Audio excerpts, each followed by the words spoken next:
B'Shem Hashem Na'aseh v'Natzliach, Shir Torah. This is not the usual Shir Torah that we do, as we always do during Sundays and Tuesdays and Wednesdays, a series of different lectures, but we have to do something since, and we also have to wait for everybody to finish their Chag, especially people that are, living in the different parts of the world.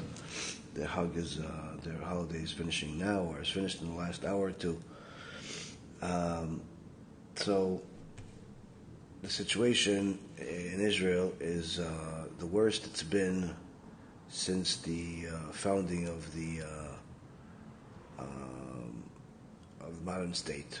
And we're going to talk about a few things, including a conversation we had with one of the hidden tzaddikim that we have a connection to here in Yerushalayim. We've told you about him once or twice before. I can't mention the name, but this is something that is certainly news that is not new, but is not apparently apparent to a lot of people. So we're going to talk about it tonight. I'm going to mention some things, then I can answer some questions that are relevant, and we'll go from there. So tonight's show will be for the refuah shlema for all of those that were injured by these Imach Shimam terrorists that attacked Eretz Yisrael in a way unlike any other enemy in history, and I don't even think unlike any other country has had.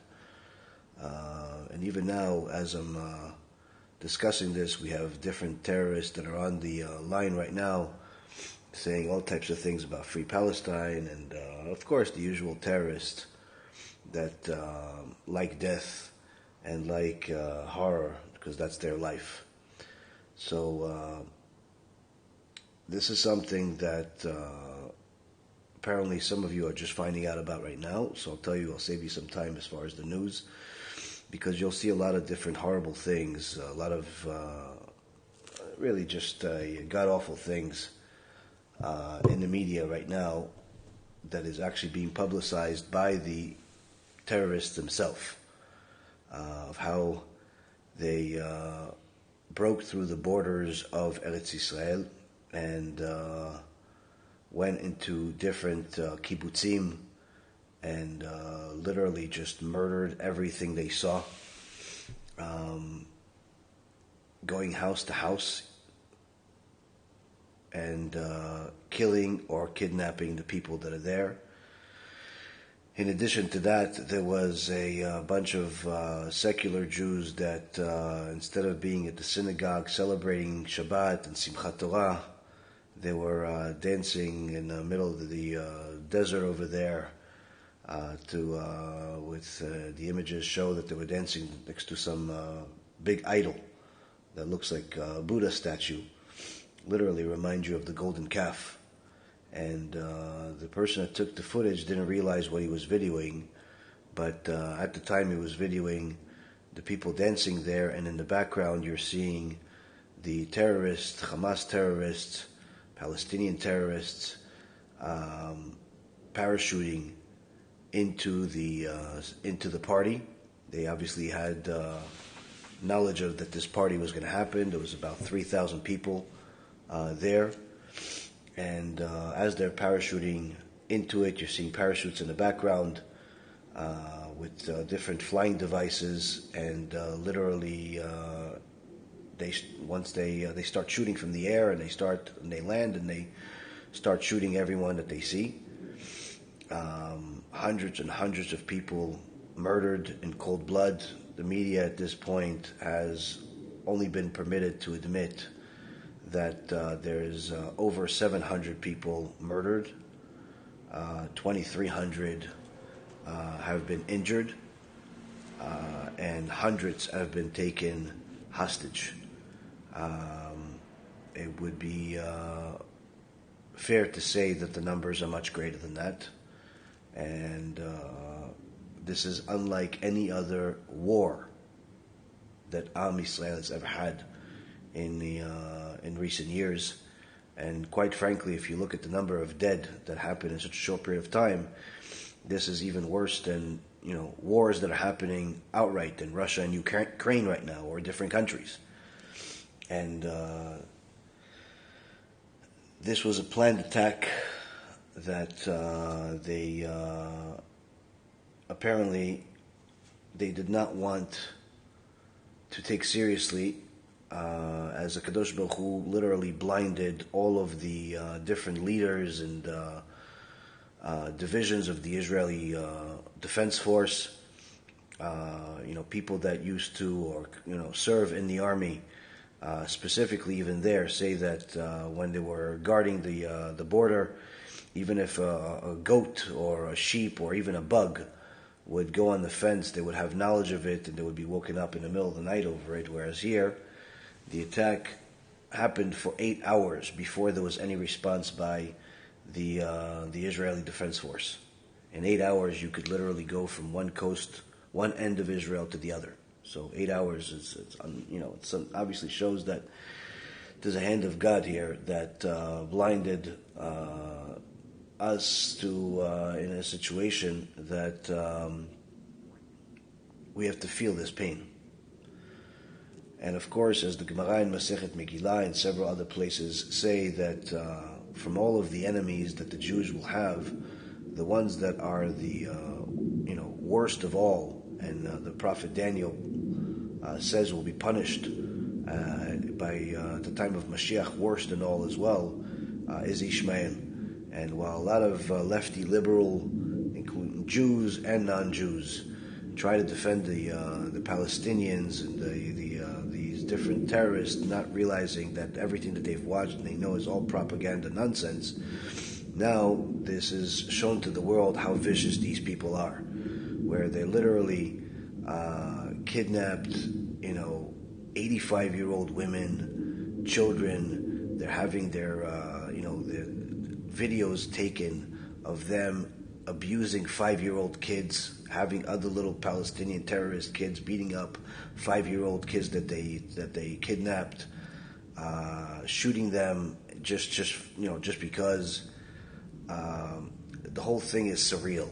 It's unbelievable how much animosity and hatred is in their blood, where they're the most vile things you could possibly imagine is what they're doing. The only time that you could even compare this to is what happened to Am Yisrael during the Holocaust. They with so much time that they had without anyone getting in their way, they literally took tons and tons of people right over the border, put them in jeeps, put them in trucks, put them on motorcycles,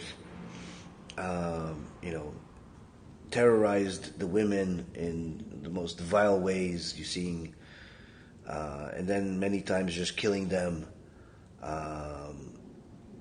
Literally the horror that took place in the last 36 hours is something that the world hasn't seen in a very, very long time. And unlike other times where the media has the ability to disguise a lot of the things that happen in Israel, and trying to, especially in America, trying to sugarcoat everything and make the terrorists look like it's the Israeli soldiers. They'll take different scenes out of context. Here, HaKadosh Baruch Hu made sure that although he's obviously rebuking us in this case and punishing us for different things, but at the same token, he's also showing us and the world who the vicious monsters are, because they are the ones that are actually making the videos themselves of them terrorizing these victims. Whether it's the rape, or it's the outright murder, or it's the torture, or it's literally everything that you could possibly imagine you're seeing. And People that miraculously were saved from there are themselves, saying that the numbers are completely nonsense in the media.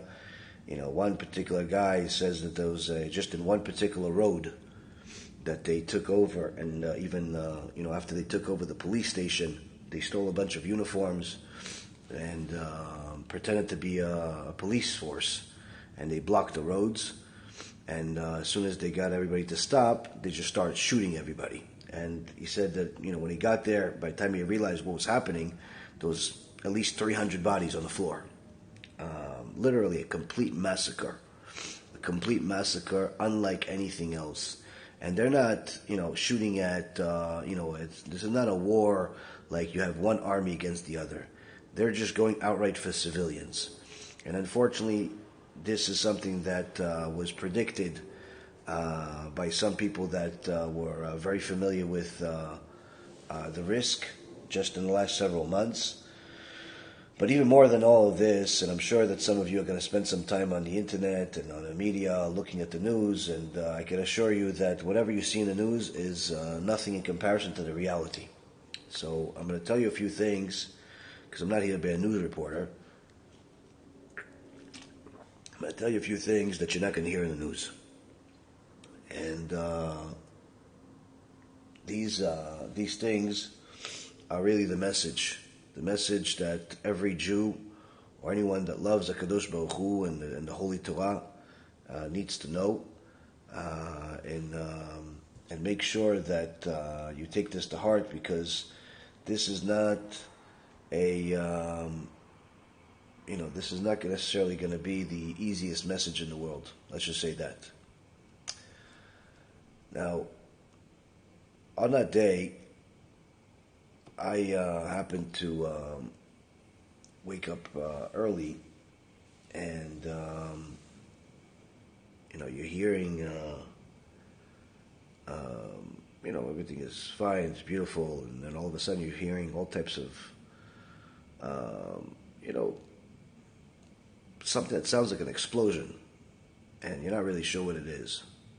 And little by little, explosions get closer, and then all of a sudden you hear the sirens.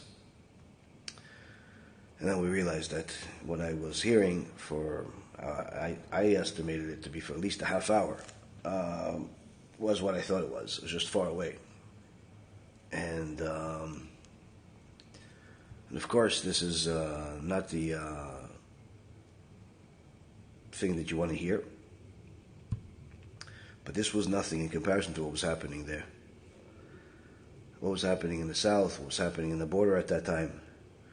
These terrorists, the Machshimam, split their strength, where they were shooting on one place and attacking on another. So in order to confuse the army, confuse the people, there were, and then they went in, and during that same time, they broke through the fences and they started attacking and killing everybody in sight. And after killing, taking over the police station, they murdered all of the soldiers in the army bases while they were sleeping.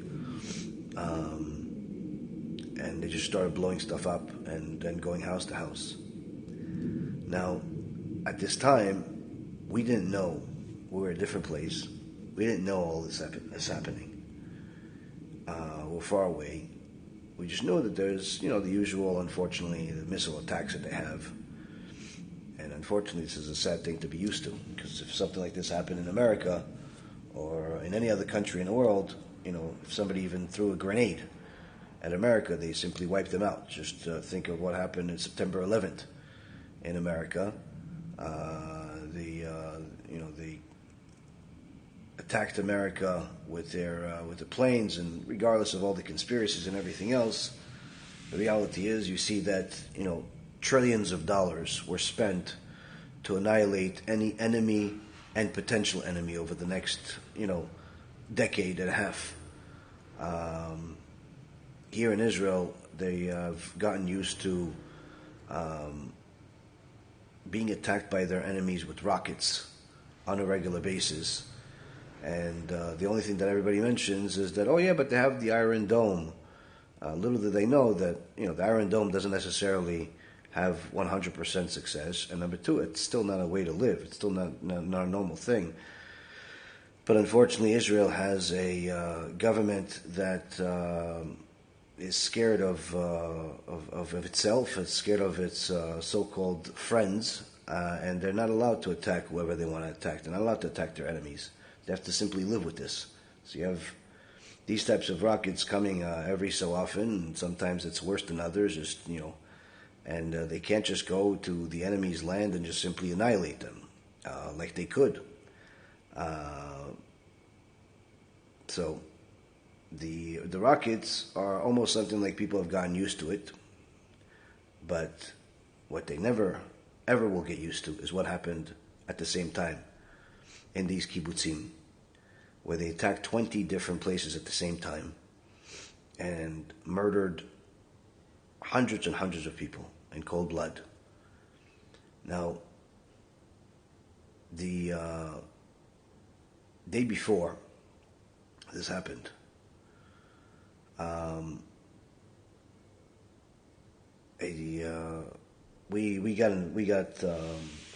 have a Tzadik that we know, or Ephraim more correctly knows, and who had a dream. Had a dream the night before this happened, and he told us about the dream. But it's not something that you don't know what to do with it until you see what he do with it. This Tzadik had a dream where he's coming to the synagogue, and he sees that everybody is praying, but not the regular prayer. Rather, they're all reading Tehillim. And he asked the rabbi of the shul. In this case, it was another person that we know. And he asked him why they reading Tehillim. And he says because there was a pigua, there was a terror attack, and somebody got hurt. And the Tzadik says no. It was not one person. It was a lot more than that. We don't just read for one. There's a whole lot. The damage is much, much graver than this. Please make sure they continue reading Tehillim. The next morning, I should say, this whole thing happened. Now the Tzadik knew that the message from heaven that was given to him in a dream was not for naught. There had to be a reason of why HaKadosh Baruch Hu, in a time where we don't have prophets, in a time that there's a lot of confusion in the air.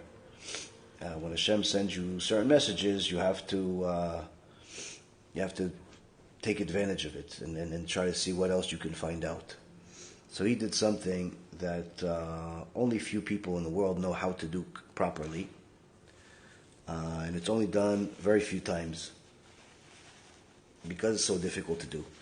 I'm sure you guys have heard about it before, but none of you, I can assure you, none of you know actually how to do it. It's oversimplified. And he decided, since he had this insight, to do what's called Goral Agra. Now, Goral Agra, what most people think it is that you just take any chumash that you open, and you open it somewhere and you pick a pasuk and that's it. Well, that's a very big oversimplification of what it really is. Goral Agra requires a certain amount of steps before it happens. First of all, the person has to fast for like a Yom Kippur fast before he does it, and do certain types of kavanot before he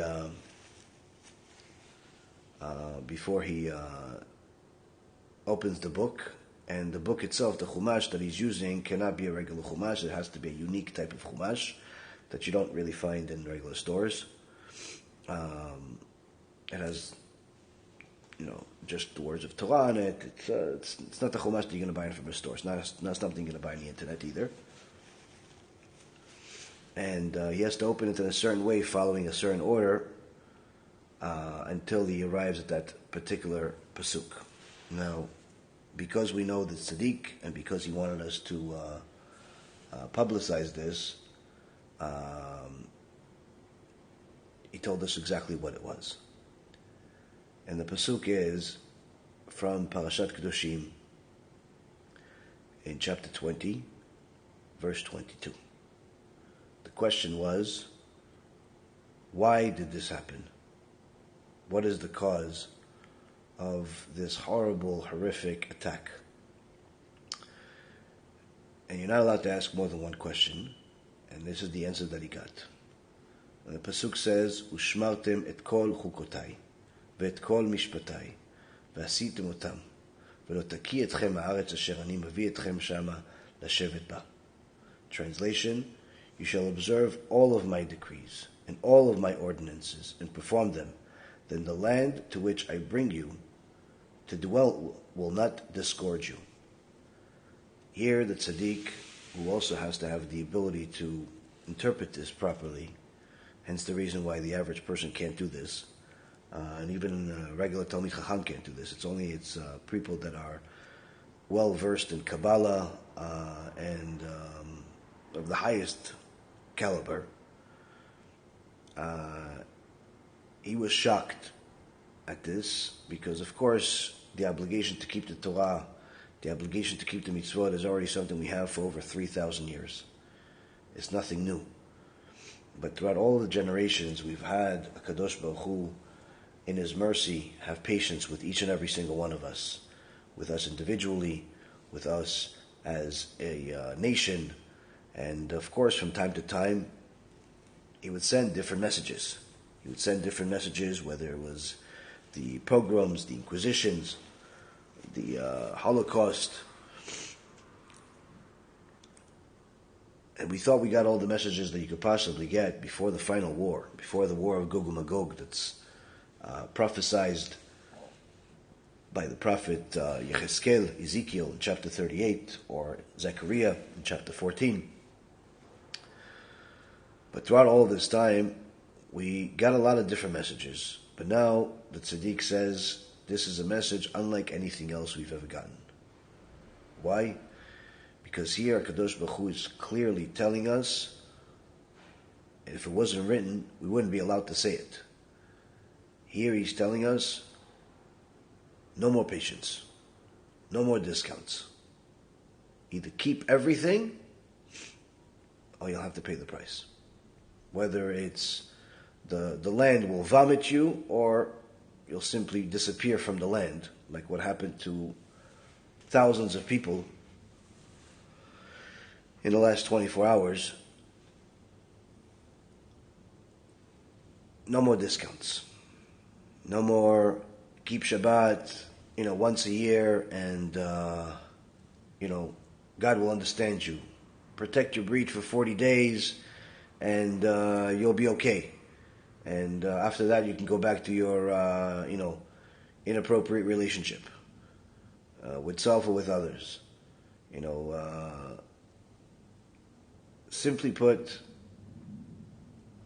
what Tzadik explained to us, and literally in tears, is that HaKadosh Baruch Hu is giving us a very, very clear warning that this is it. Whoever is going to jump on the bandwagon now of HaKadosh Baruch Hu, either jump full force with everything, with all of your strength and all of your ability and all of your knowledge to fulfill everything you know. Whatever you don't know, learn and do it. But whatever you do know, you know how to keep Shabbat, keep Shabbat. You know how to protect your breed, protect your breed. You know you're not supposed to look at things that are inappropriate, don't look. You know you have to eat kosher in the house and out of the house, no matter what. That's what you have to do. Tarat mishpacha, family purity, learning Torah every day, everything. I'm not saying that everybody has to become avrechim and become Torah scholars. But every single Jew is obligated to fulfill the entire Torah. But unlike any other time throughout their life, where Kadosh Baruch Hu was simply willing to give us, in essence, the time to beat our Yetzirah, time to acclimate ourselves to a non-secular life, time to overcome our our desires for sin. Here, HaKadosh Baruch Hu is telling us that we're running out of time. We ran out of time. For something like this to happen, I could assure you that if even 7 hostages, not 700, not 300, not none of these crazy numbers that you're going to be seeing and see already. If one person was taken from America, if a small family was murdered in America by terrorists, literally that country that did it would disappear off the map. If it happened in Russia, that country and their neighbor will disappear from the map. But here in Israel, unfortunately, the prophecy that the Gemara in Masechet Sotah says at the end of the Masechet, in page 49b, that the leadership is going to be doing things that are against its own people. And unfortunately, because of their treatment of their relationship with, whether it's America or other countries or themselves or their own personal beliefs, they're simply not willing to do what's necessary to defend the people. And they're saying that they're going to attack back and do whatever they're going to do, but the reality is that nothing will ever bring back those souls. Now, of course, people are going to come up with different conspiracy theories in the coming days, whether it's this was an inside job. How could it be that the border is has one day you could even notice that there's a bug on it, and needless to say, a person next to it, and the next day for 8 hours there's tractors, literally tractors and trucks and all types of vehicles going through it, destroying it, and no one even notices it for 8 hours. This must be an inside job. And of course, it's very possible and likely that you're right. On the other hand, you can say, yeah, but these people were dancing in front of an idol on Rosh Hashanah, on Shabbat. And of course, you're right. Yeah, but the truth is, you'll see other things. Oh, these people were lefty liberals. They were pro-Palestinians. They actually liked the Palestinians, and now they won't like it. So all of these things you're gonna have. You're gonna have people going to talk about all of these things. But the truth is, none of this stuff matters. None of this stuff matters because en od milvado. There's nothing else but HaKadosh Baruch Hu. HaKadosh Baruch Hu is the one that allowed this to happen to his own children, to his own people, because it's a message for each and every single one of us that is still here, that is still alive, that if we do not wake up our sleeping souls, if we don't serve HaKadosh Baruch Hu completely with every bit of ourselves, if it's with your prayer, make sure your prayer has more kavanah. If it's with your Shabbat, make sure you're keeping Shabbat just like the halacha is. If it's with your modesty, don't play games with HaKadosh Baruch Hu. Don't be modest one day and not modest the other day because your job is this, or your party is this, or your boyfriend is this. Don't play games with HaKadosh Baruch Hu, because I can tell you firsthand, I've heard about these things throughout my life. I've heard about all types of things. I've read a lot, but to be in a situation where you have, literally, people around you are scared to even say hello. They're scared to they don't know what to do with themselves. They don't know if the car that's coming up is full of terrorists or it's just other fellow Jews. The situation is scary for a lot of people, and the truth is that HaKadosh Baruch Hu is doing this to scare in all of us, in order for us to strain our hearts, in order for all of us to stop playing games with HaKadosh Baruch Hu. Because once HaKadosh Baruch Hu sees that we are going to fulfill His laws, and we are fulfilling them, and we're not playing games anymore, we're not going to rave parties instead of going to the synagogue, we're not going to the casino instead of the synagogue, we're not going to be in immodest settings or inappropriate businesses. In so many words, if we start taking the Torah seriously and fulfill, just like the verse that Tzadik has discovered, all of the laws, without any sugarcoating and pretending like, we're pacifying Hashem, like some of these programs that are out there, where they're saying, oh yeah, everybody should keep Shabbat once a year. Yeah, so you'll go, keep Shabbat once a year, make people feel good about themselves once a year, but then in reality you're enabling them to violate Shabbat the rest of the year. What is that going to do for them? Same thing with modesty, same thing with braid, same thing with everything else. The Torah is complete, and one of our 13 principles of faith is that it will never change. The Torah will never change. That means that the same laws that we had since the beginning of Am Yisrael at Mount Sinai are the same laws that we have right now. We have to keep all of them. So whatever each and every single one of you knows, do it. Whatever you know, do it. And start learning more seriously in order to make sure that you learn more things and do them. As you learn more, do more. It's hard for you, try again. It's hard for you, try again. It's hard for you, try again, just like you do with anything else in life. HaKadosh Baruch Hu knows your heart. HaKadosh Baruch Hu knows your efforts. Don't pretend like you can't do when you can do. Don't pretend like it's too much for you when in reality you just don't want to do it. Because the sad thing is that what happened today, it may very well be the beginning of the end, the beginning of Gog and Magog, or it could be a beginning of a preparation for each and every single one of us to accept Mashiach in a positive way. One way or the other, this is certainly a life changer, because this is not just going to be it. This is not it. Anyone that has watched some of our lectures or short films about Mashiach in the past knows that the prophecies are much worse than what we got today. Today is horrible, horrific reality.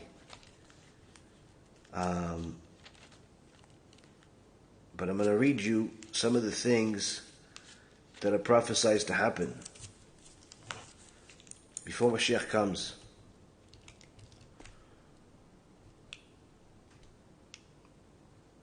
The prophet Yechezkel says, in the name of God, in chapter 38, verse 14 and on, therefore prophesy, son of man, and say to Gog, thus says the Lord Hashem, surely on that day, when my people Israel dwell securely, you will come to know, when you come from your place in the uttermost parts of the north, you and many people with you, all of them riding horses, a vast horde, a mighty army. And you advanced against my people Israel, like a cloud covering the earth. It will be at the end of days that I will bring you upon my land, in order that the nations may know me, when I become sanctified through you before their eyes. O Gog. So here already the first prophecy is that at the end of days, HaKadosh Baruch Hu is going to send, in so many words, all of the nations against Am Yisrael. It's going to start with an initial war between Ishmael, which is Islam, and Edom, which is pretty much almost everybody else. And but then they're going to unite and actually all attack Israel and realize that it's all over Jerusalem. It's a holy war. It's not just a war over land or a war over resources. And HaKadosh Baruch Hu is going to bring everybody here in order to punish all of the enemies of Israel and make a major sanctification of His name. But, Rabotai, this is not going to be just, oh, they come here, they die, and it's the end. There's this is from the Tanakh. This is not from the Talmud. This is from, of course, the Talmud elaborates and explains these things. But the point is, this is the same Tanakh that all three, Judaism and the other two fake religions, Christianity and Islam, all of us believe in the same Tanakh of the Jewish people. So this is something you'll find in all of them. Then the prophecy continues. Thus said the Lord Hashem, are you the one of whom I spoke in earlier days through my servants, the prophets of Israel, who prophesied in those days years ago that I would bring you against them? It shall be on that day, that on the day that Gog comes against the soil of Israel, the word of the Lord Hashem, my raging anger will flare up, for in my vengefulness, in the fire of my fury, I have spoken. And I swear that on that day a great earthquake will take place upon the soil of Israel. They will quake before me, the fish of the sea, the birds of the heavens, the beast of the field, every creeping thing that creeps on the ground, and every human being that is on the face of the earth. The mountains will be broken apart, and the cliffs will topple, and every wall will topple to the ground. I will summon the sword against him to all my mountains. The word of the Lord Hashem. Each man's sword will be against his brother. I will punish him with pestilence, and with blood, torrential rain and hailstones, fire and sulfur will I rain down upon him and upon his cohorts and upon the many people who are with him. I will be exalted and I will be sanctified, and I will make myself known before the eyes of many nations. Then they will know that I am Hashem. So here HaKadosh Baruch Hu is, in essence, prophesizing a hell on earth. Earthquakes, the hail that is full of fire that was used as one of the plagues in Egypt. The part that wasn't used, that's been sitting there waiting for 3,000 years, will be used during Gog and Magog, says the Me'am Loez. There will be things that we consider supernatural that will become standard during this time. The prophet Zechariah goes also into details about the end of days. And he describes a nuclear and chemical war where people's bodies will melt and eyes will turn into liquid and all types of horrible things that happen to people that are in the vicinity of a nuclear war. The point is, Rabotai, is that while all of us are very saddened by what happened to fellow Jews in the last 24, 36 hours, it seems to be a very, very long time and a short time at the same time. The truth is that this is nothing in comparison to what will happen to the enemies of God after this.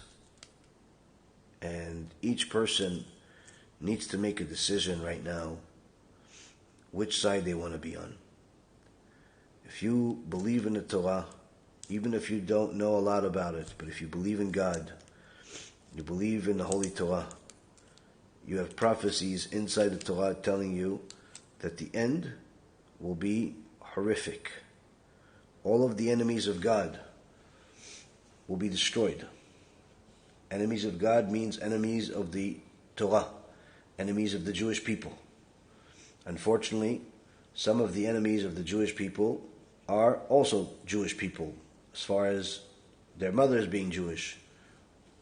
And halachically they were Jewish, but they're heretics, they're desecrators of Shabbat, they cause the public to sin, and they will be punished alongside with the rest of the enemies of Israel.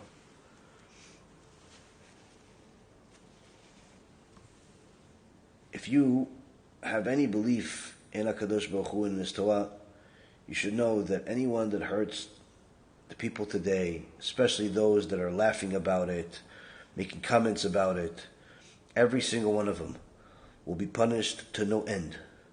The GEHINNOM of the sinners, of those who hurt Jewish people, those that are making fun of them, those that are even making comments right now, the punishment that they will get literally will have no end. The world will end, but their punishment will not end. The enemies of the Jewish people are the enemies of God. And even if a Jew does not do the right thing that he's supposed to, according to God and His Torah, this does not give anybody the permission to punish them, to hurt them, to make fun of them, to harm them in any way. But unfortunately, this is something that people think is okay, or is even a good thing to do, either because they were learned by, they were taught by the other heretics, or themselves, and it's simply a mistake that's going to cost them everything. HaKadosh Baruch Hu is telling us that we have run out of time, as far as the time for Him to have patience, for us to do tshuva slowly but surely. There's no more slowly but surely. There's no more slowly but surely, just like the Tzadik, which I wish He would have allowed us to give you his name. Not that it would help you in any way, but it would simply put more color on the story. Or perhaps maybe it's better you don't know. I don't know. After he had the dream, and then after he had the Goal Gra confirm, this is the case, this is what Hashem wants from us. This is not something that you play with. Of course, we always had to keep Torah, we always had to keep mitzvot, we always had to follow what Hashem said. But now that we see such tragedies happen, a tragedy that's can't really compare to anything else. Can't compare it to anything else.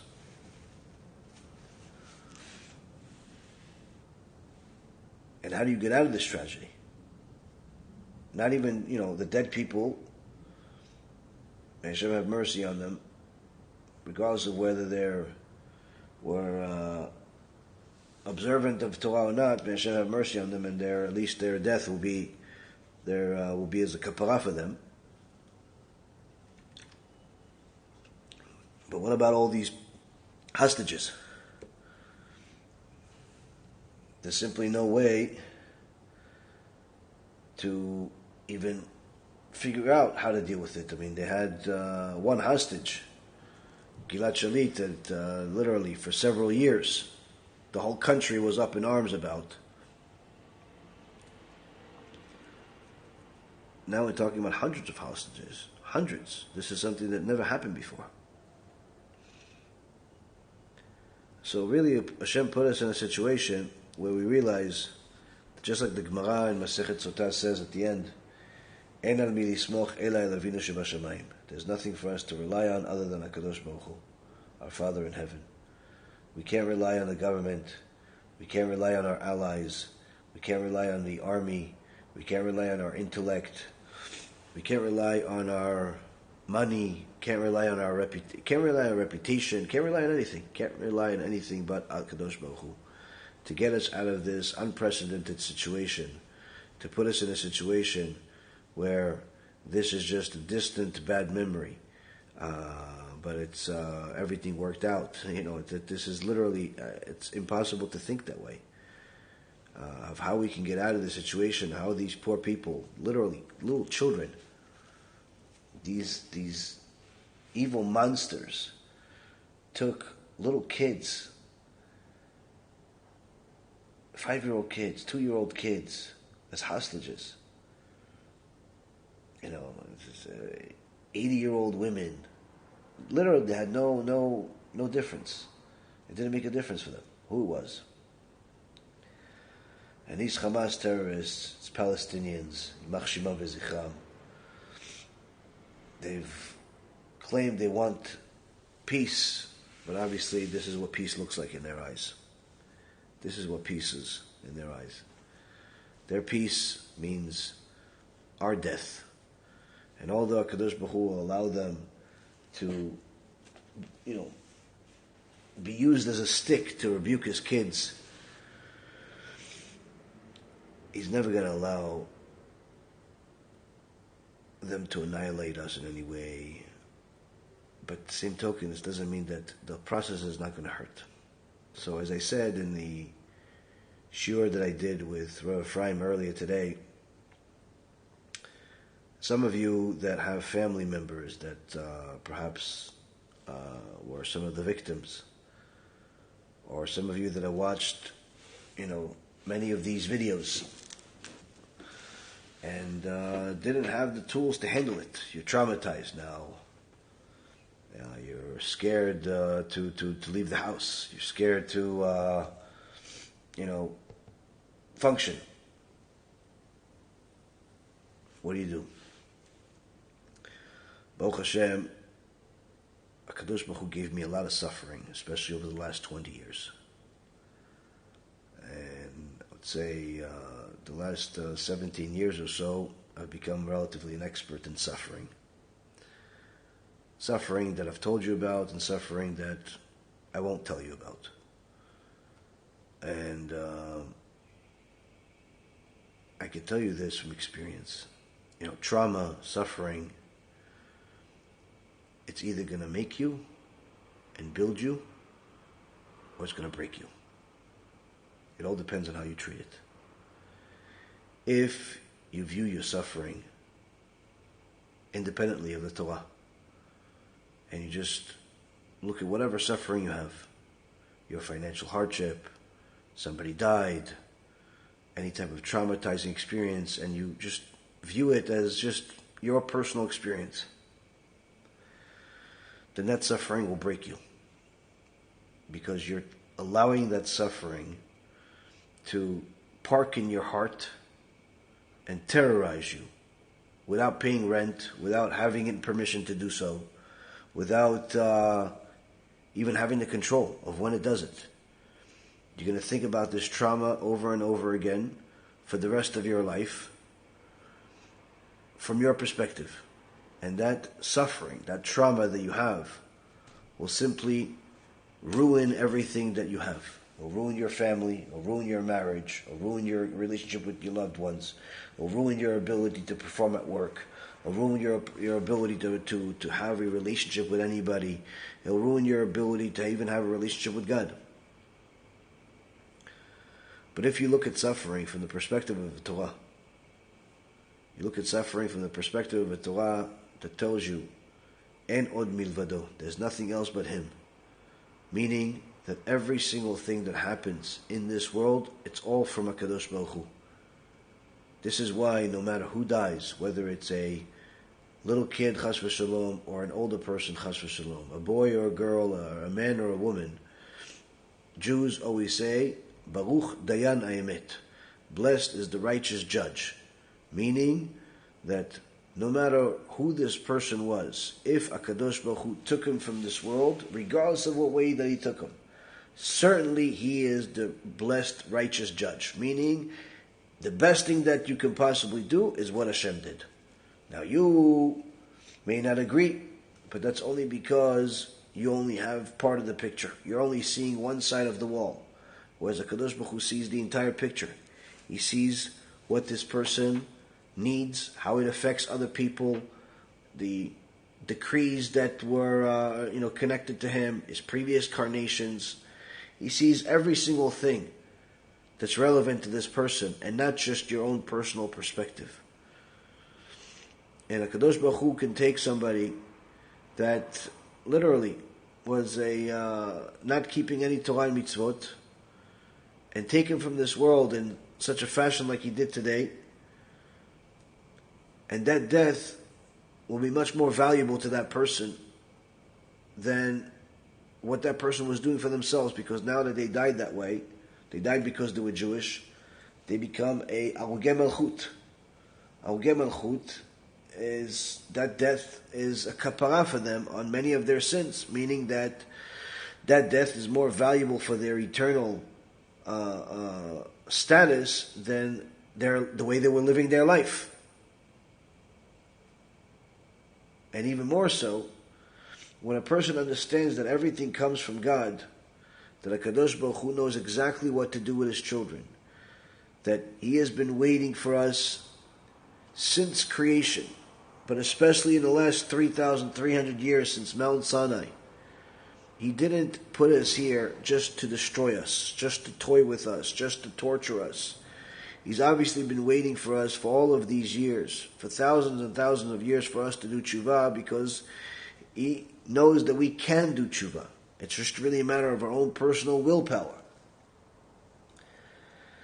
But sometimes there are certain people that they don't have the fortitude, the ability, or even the path to do tshuva, but He can still use them to help others to do tshuva. So when you look at things from a Torah perspective, you can see that this vile, horrific thing that happened, this terrorism, this pogrom, mini Holocaust, I don't know what you want to call it, something that simply every normal human being should cry about. And if you're not crying about it, there's something wrong with you.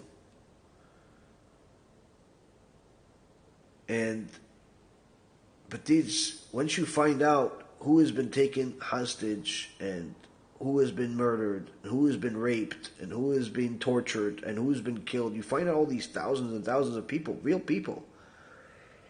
All this happened to them. And then you hear what we said, and what the Tzadik said, the hidden Tzadik said, about what the message is. And this inspires you to take the Torah seriously, and you start doing tshuva. And guess what? You doing tshuva, you keeping Shabbat now, you being modest now, you getting rid of idolatry, you getting rid of falsehood, you doing what the Torah says is just, and not what the Torah says is not just, is wrong. And this inspires you to get closer to a God, then guess what? All of that credit, all of the good merits that you'll earn will also help those poor people that were murdered. So the value of your deeds is magnified much more than you can imagine. This is why even Haman is called the one that united Am Yisrael. What do you mean united Am Yisrael? He wanted to kill everybody. Yes, but because he wanted to kill everybody, and he almost actually got away with it, all of Am Yisrael united. And the major thing that caused Haman to fall, and he himself knew it, because he knew that their political connections will not work. He knew that their fighting power will not work. He knew that their money will not work. But when he saw that Mordechai gathered a bunch of children to learn Torah, he came to them and he said, your learning of this Torah is canceling my 10,000 silver coins. And this is the reason why us learning more Torah and doing more mitzvot is the way. So to top off everything that we've said, what the Tzadik has said, that everybody has to take the Torah completely seriously and stop playing games. One of the things that we found out also from, we got news today from the Defense Force here in Israel that the event that we're supposed to have later this week is unfortunately had to be canceled because they're not allowing any, under the current conditions of being at war, they're not allowing any gathering of more than 10 people inside and 50 people outside. So in so many words, you can't have any events until further notice. But at the same token, the whole goal of this event was to inspire people to learn more Torah. So if not then at least now, what Rav Ephraim has thought of And what is certainly something that we've learned from Mordechai and from previous tzaddikim is certainly the recipe for us to cancel these evil decrees and improve the status of a nation. Overall, is for us to take on more Torah. And the plan is, last year we had a plan for as many people as possible to complete the entire Talmud Bavli in a single year. This is something that, Baruch Hashem, we have nearly 100 people that either completed the Talmud Bavli or the Mishnah or other things in a single year. Baruch Hashem, that was what the event was for.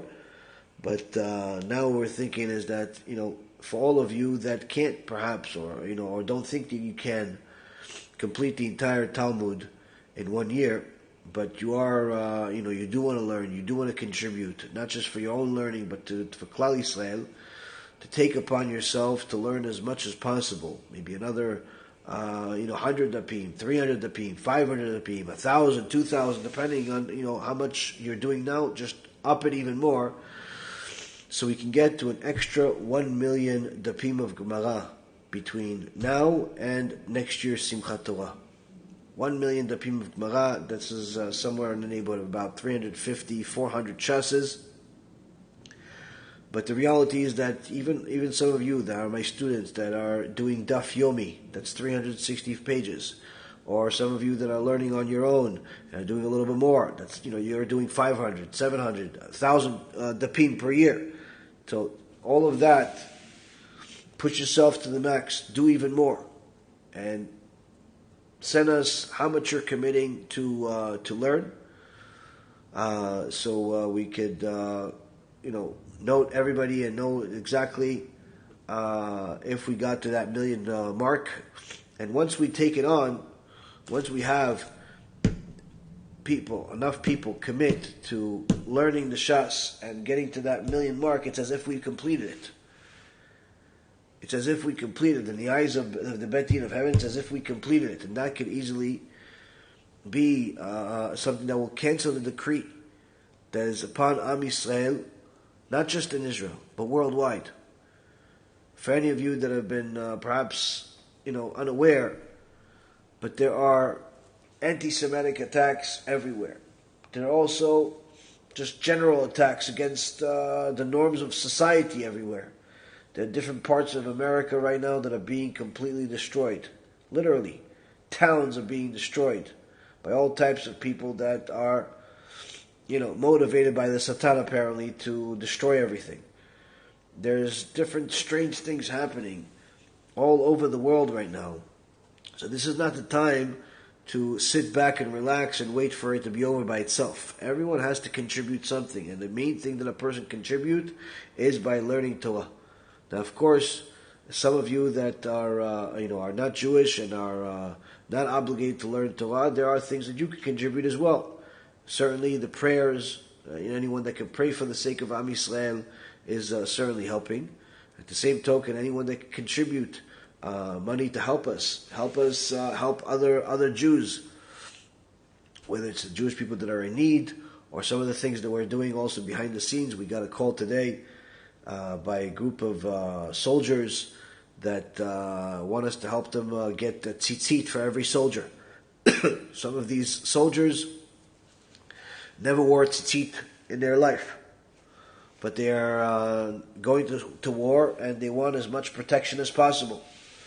So they want us to get them tzitziot, and we already said yes. We don't know the number, but any of you that want to contribute, want to donate towards tzitziot, just send to any of the campaigns, whether it's the BHS campaign or the Bezat Hashem campaign. I'm not going to make a new campaign for this. It's just not the time.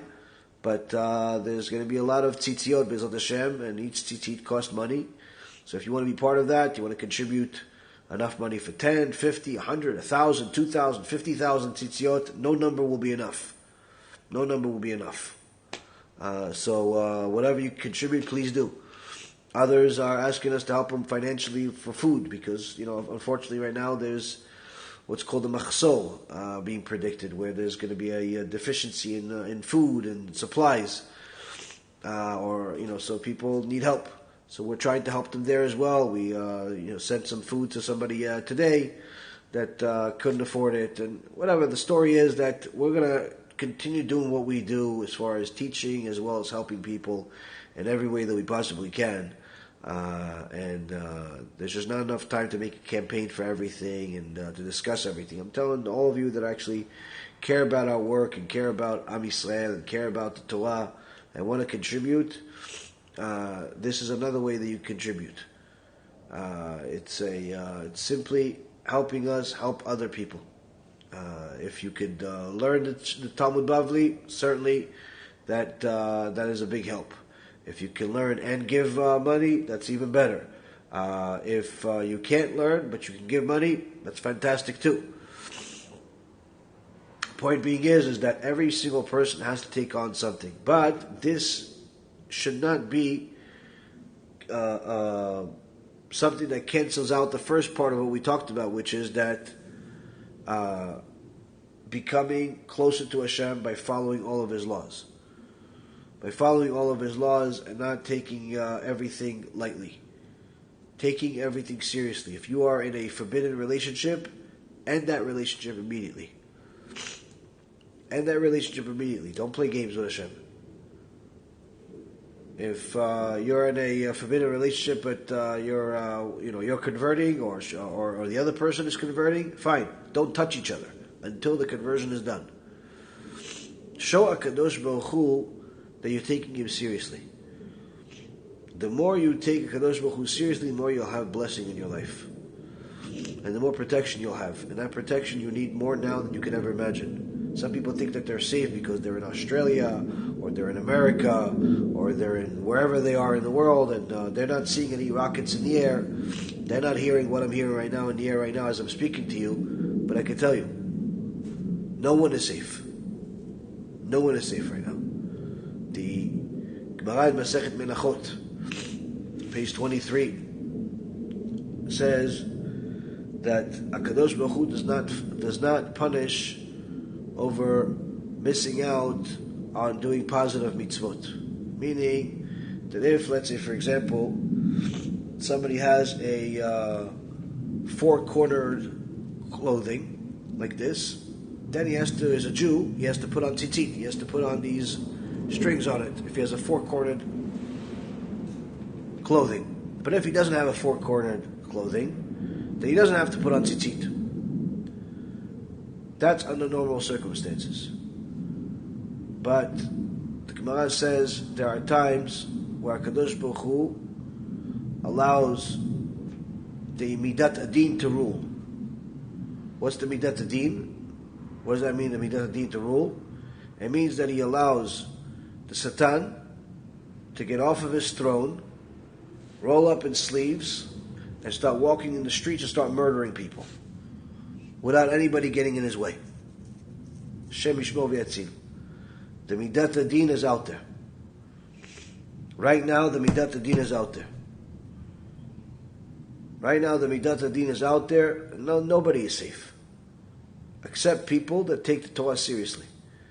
And therefore, the Gemara says, during this time where the Midat Adin is out there, HaKadosh Baruch Hu allows the Satan to punish even a person that missed out on a mitzvah.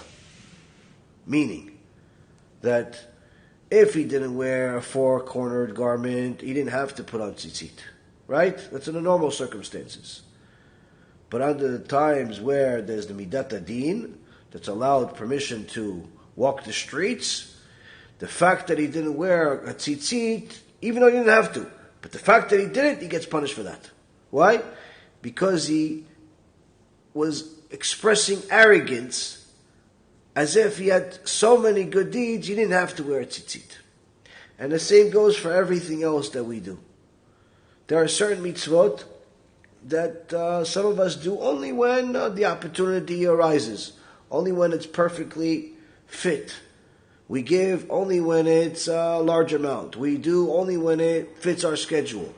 We say things only when it meets the certain conditions. HaKadosh Baruch Hu says, under normal circumstances, those types of things won't hurt you. But when Midat Adin is out there, even those things will hurt you. So right now, Rabotai, I'm not here to scare anybody. Anyone that wants to get scared could just watch my GEHINNOM film or Chibut Kevel. Those films are meant to scare you into Teshuva, because that's what, is a representation of what happens after a person dies, and if they don't live a righteous life. This is not what I'm trying to do now, even though it does certainly sound scarier than even the GEHINNOM film. What I'm trying to do is to warn anybody that has eyes in their head. Anybody that has a little bit of belief in HaKadosh Baruch Hu and it has the merit to watch what I'm saying right now, I'm telling you, you're not going to hear all of this stuff from everybody that you need to hear it from. But you're hearing it here, and that's already more than enough. That's already more than enough. If you have an inkling of a belief in Hashem, and needless to say, if you have more, if you're a frum Jew, if you're not a frum Jew, take the Torah seriously and go full force. Everything you know, you have to do. And then continue learning to do more. There's no more time to play games with HaKadosh Baruch Hu. There's simply no more time. The Goral Grav, the hidden Tzadik, for any of you that understand this stuff, it's literally scarier than the shiur about GEHINNOM. Because for HaKadosh Baruch Hu to give us clear message that He's run out of patience and He's allowing the Satan to roam the streets and murder people at will, there's nothing scarier than that. This is what He told us in Tehillim, where HaKadosh Baruch Hu says, you thought I was like you. You thought I was a sinner like you because I didn't punish you. But now, I'm going to tear you to pieces. This is what HaKadosh Baruch Hu says in Tehillim, in Psalms. When does this happen? When HaKadosh Baruch Hu allows the Midat Adin to roam the streets. So, this is not to scare, but rather to warn anyone that has eyes in their head. It's not a time to complain. It's not a time to bicker. Everyone has to be happy with their share. Whatever you have, be happy with it. Stop complaining that you don't have enough. Stop complaining that you want more. Oh, I want to get this house, I want to get this car, and I want to get this, and I want to get that. Stop with the complaining. This is not a time to complain. I'm telling you, Rabotai, it's not far-fetched for people to not have food in their houses because everybody's closed and no one wants to operate. And all the supplies that you buy in the world are not going to help you. Why? HaKadosh Baruch Hu decides who lives and dies.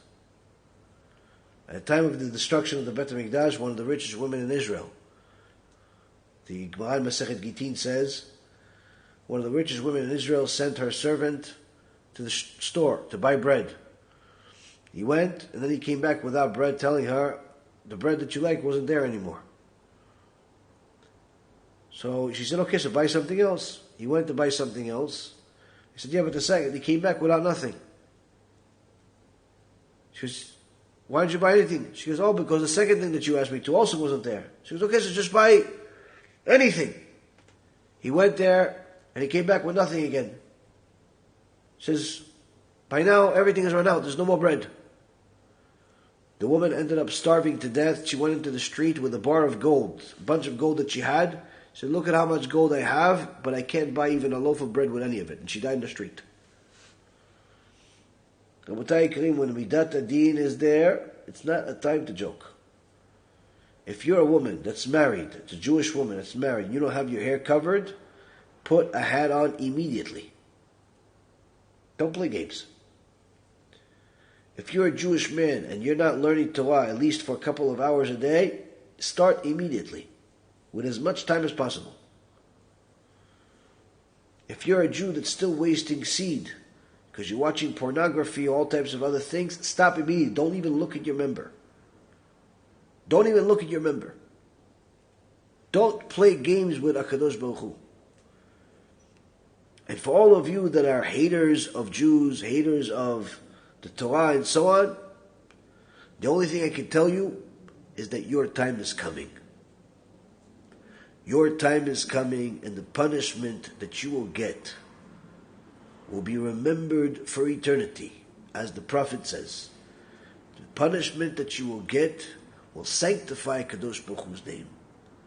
For now, you're being allowed to laugh, and joke, and kill, and do whatever it is that you want to do, that you've always wanted to do. But eventually the time will come when each and every single one of you will be punished in such a way that the whole world will know you were punished because you were an enemy of the Jewish people. It's not going to be a punishment like, oh, one day he got a heart attack, no one knows why. One day he had a brain aneurysm and no one knows why. No. Each and every single enemy of the Torah and its people will be punished in such a way where everyone will know that they were punished specifically because they were enemies of Hashem and His people. And in such a fashion that it will never be forgotten for all of eternity. So you can go on and make all of the nasty comments and all of the laughs and all. Enjoy your time while you do what you do. But for all of the decent people, both Jews and non-Jews, that are connected to Hashem and His Torah and His people, you must know this is not the time to be cheap. Not cheap with mitzvot, not cheap with tzedakah, not cheap with improving yourself. This is not the time to save.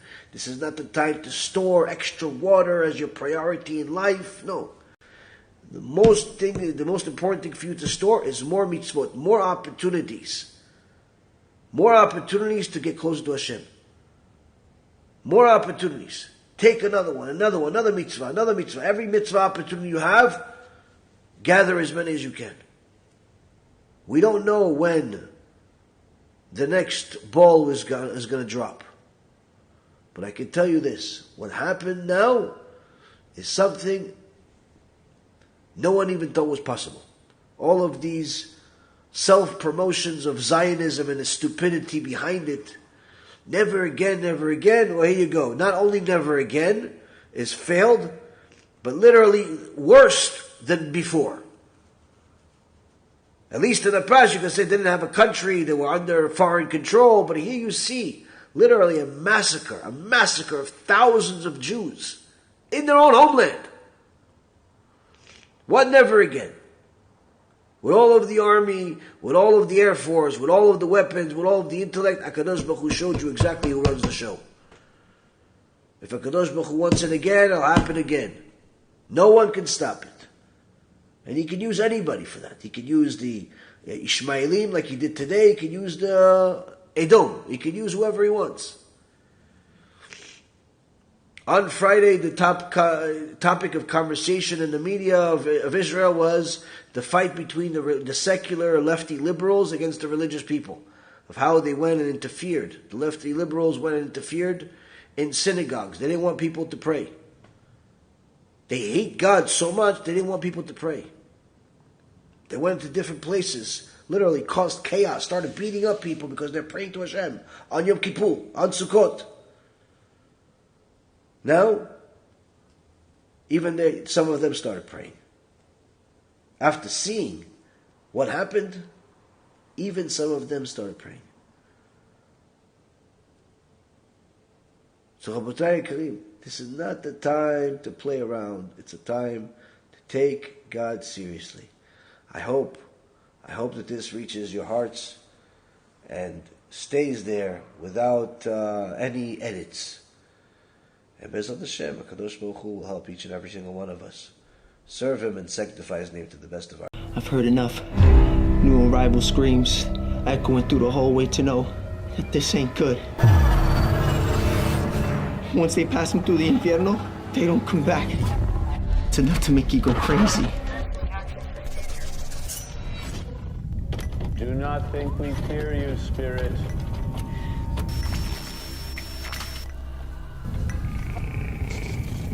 We know your power is born of evil. This is your last night in the land of the living. You understand me, malevolent demon?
There was a rich family that lived here called the Hetheringtons, and unfortunately, their daughter passed away of a heart attack inside the house. Basically, they were so devastated that they reached out to people claiming to be psychic mediums. They actually weren't psychic mediums. They opened up a total of 11 portals inside this house and invited spirits and entities from all different kinds of dimensions.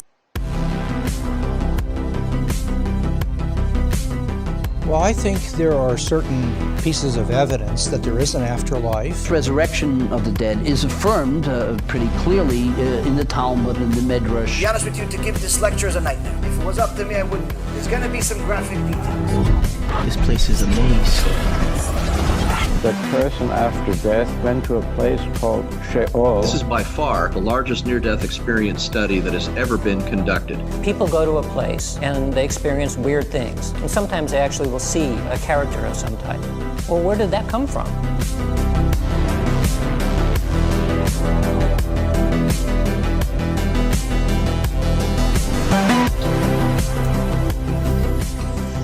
I don't know why that one chain is swinging back there.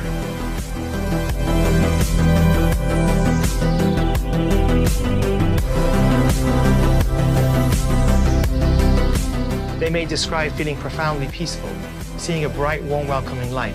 Some people describe watching doctors and nurses working on them with incredible accuracy. Next thing I knew, I was above my body watching the operation. How long did you feel like you were gone? I went to a place of timelessness. And so what that means, it could have been a second, could have been 5 minutes. I don't know.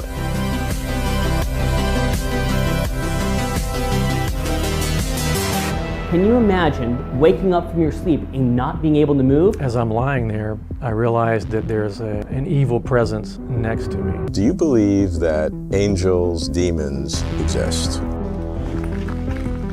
Holy shit, dude, get out of here! Oh my god, dude! Strange things keep happening. Bizarre nightmares, as if I'm on fire.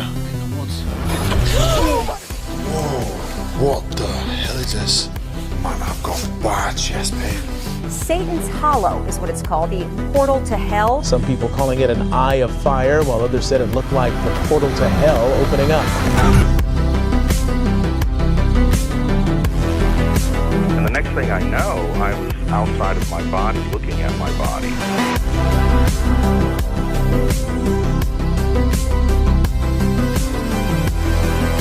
What I'm going to do is called claromancy, the art of throwing lots or throwing bones. 2,000 years of experience, passed down, recorded, of how demons work. God has them all on a leash, and he lets the leash go enough to let them tempt us, because that's what makes us spiritually stronger. I'm trying to be as graphic as possible so you understand what we're talking about. It's your ticket to reality. It's your ticket to freedom. It's your ticket to immortality. Is there an afterlife? Is there a This God? is the type of information that can keep you away from the Yetzirah. What happens to us after we die?